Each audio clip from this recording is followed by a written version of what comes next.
J'y vais.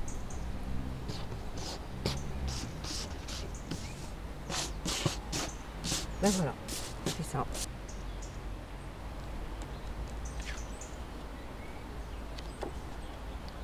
Un jour, le monde avait ton sourire.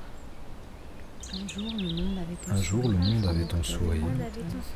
Ça, c'est bon. Ça, c'est bon. La jambe griffée dans un buisson. Celle-là est bizarre parce qu'il y a un bout de rouge. Un jour, le monde avait ton sourire. Donc c'est parti?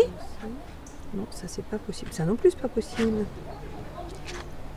Mais dites-moi, il m'en manque une. C'est que c'est pas si facile de mettre toutes ces pièces en phase les unes avec les autres. Ça correspond bien à nos poètes et à nos classes et tout ça aussi. Hein. Voilà, ça va aller là. Je sens. 0245. Ça marche avec ça. T'as pris le mode d'emploi. Donc oui, c'est les primaires.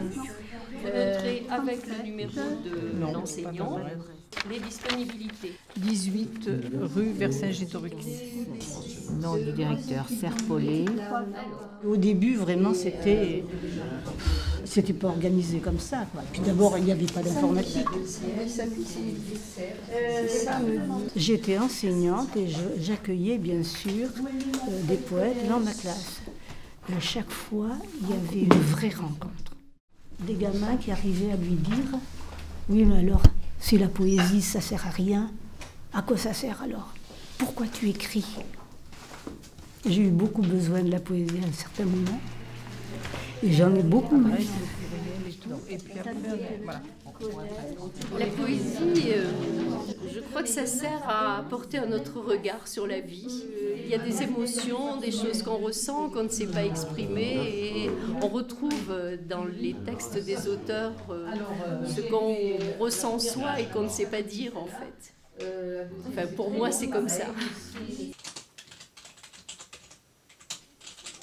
C'est hyper important, les 30 ans. Cette longue histoire, 30 ans d'une association, c'est formidable. Et de poésie contemporaine, à mon avis, c'est inespéré. Donc, c'est toutes ces rencontres dans les classes, c'est toutes ces rencontres en bibliothèque, en librairie, en milieu hospitalier, dans les prisons, avec des moments très forts, des choses qui se disent très fortes. Ouais, on l'a noté. 5. Les souvenirs, ils sont multiples en fait. On prépare cette manifestation toute l'année en tant que bénévole, on lit les poètes et il se crée des liens entre les poètes et nous. L'enseignant s'anticipe tout le temps. Ça crée une attente en fait. Responsable de la rencontre, Vergne Laurent. Dans cet endroit, oui. Ça marche. C'est ça qui se monte. Tu n'as qu'une histoire. Ton histoire est incommensurable. Elle s'étend à perte d'étonnement dans les marges de la passion. Et ce rendez-vous tacite avec le temps qui nous est imparti par un Dieu économe. Ton histoire est précieuse. J'embrasse tout le monde sur la bouche, plonge mes yeux dans le gouffre des autres regards, tout au fond des corps et des mus. Moi, j'exige de toi un silence.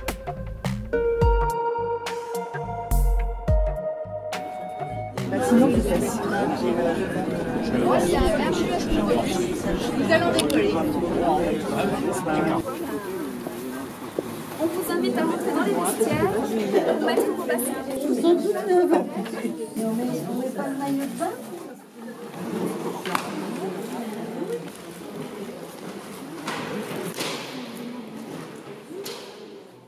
Et de courts étriers, comme de petites échelles de corde, sur lesquelles on hisse l'encombrement de son corps. Tout un matériel compliqué, sophistiqué, de bouts de ficelle, de sangles, de fils de fer et d'astuces. Nous savons la difficulté de telles progressions, leur incroyable lenteur. Ton histoire est incommensurable. Elle s'étend à perte d'étonnement dans les marches de la passion. Moi, ça m'a permis de prendre beaucoup de voilà. Et la pratique avec le patient. C'est la première fois que je suis invité à la Semaine de la Poésie et c'est une chance que de venir à l'occasion du 30e anniversaire de cette manifestation qui est je pense, l'un des repères. Quand on est poète, c'est je me dirais, une chance, mais aussi un luxe. Sérieusement, puisque j'ai la chance d'être invité dans différentes manifestations, différents festivals, il y a quelque chose d'unique à la Semaine de la Poésie, c'est ce travail de fond qui est fait en direction des enseignants, qui, lorsqu'ils reçoivent les poètes, nous accueillent de manière complètement unique. Vous savez, c'est les gens que je voyais tout à l'heure dans la salle ici, ça fait 30 ans ils ont dû entendre à peu près tous les poètes actifs en France aujourd'hui, et même plus qu'en France. Donc ça fait une familiarité avec la poésie. Bon, si vous publiez des poèmes dans un livre, c'est vraiment lancer une bouteille à la mer. On ne sait pas trop. Là, il y a une rencontre, il y a des rencontres. Pour moi, la poésie, c'est une affaire de proximité. La poésie, elle ne sert à rien. Comme la vie ne sert à rien. Comme la beauté ne sert à rien. Ce sont là des choses qui ne servent à rien et pourtant, nous passons notre vie à les célébrer.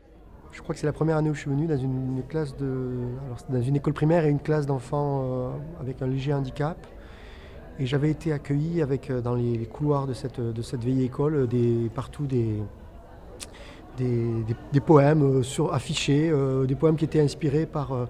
oui, c'est ça, qui répondaient à une question d'un poème très court, d'un de mes poèmes qui est « Il y a quelque chose à faire avec un pyjama, mais quoi ?» Et en fait, les enfants, avec leur maîtresse, avaient rempli le couloir de réponses possibles. Moi, j'étais en pneumologie, donc avec des enfants qui avaient des pathologies lourdes, du coup, qui étaient enfermés là, et je m'étais dit, la poésie. Dis donc, t'es bien nourri, toi, ça.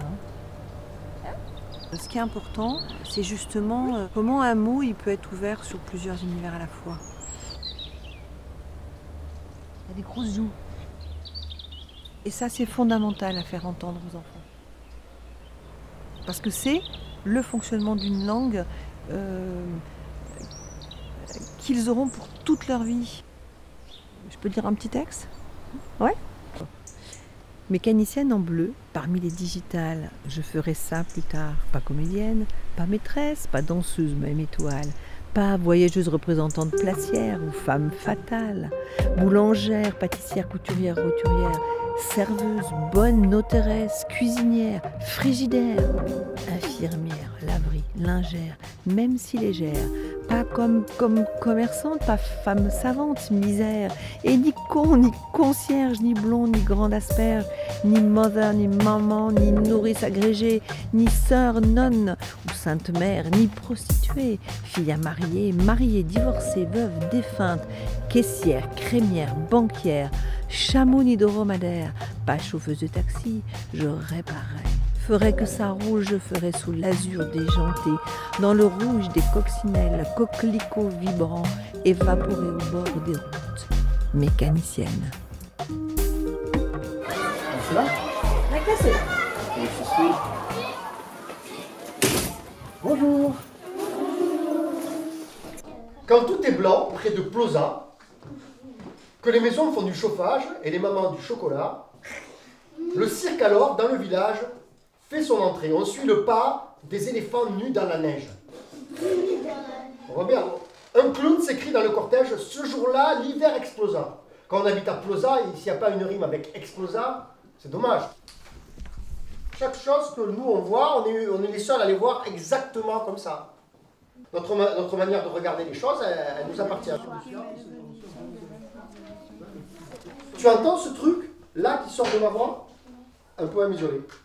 Ceci est une fleur, ceci un pince-nez, un poème isolé. Les frites dansent sur la télévision, c'est un poème isolé. Le maire dit à son sandwich, tu veux mon poème isolé, monsieur poème isolé? Nous sommes fiers d'avoir inventé un poème isolé.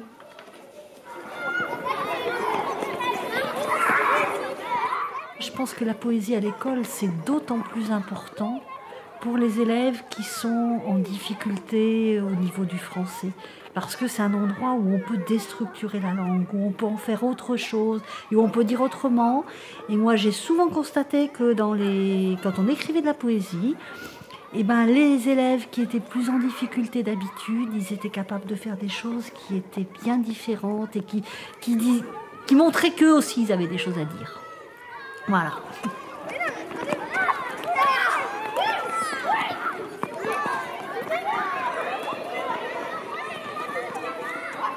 Moi, j'aime bien le poète quand il nous a lu le poème où ça commençait par Do, Ré, Mi. Oh, une étoile, il dit. Il y a quelque chose à faire avec un pyjama. Mais quoi ?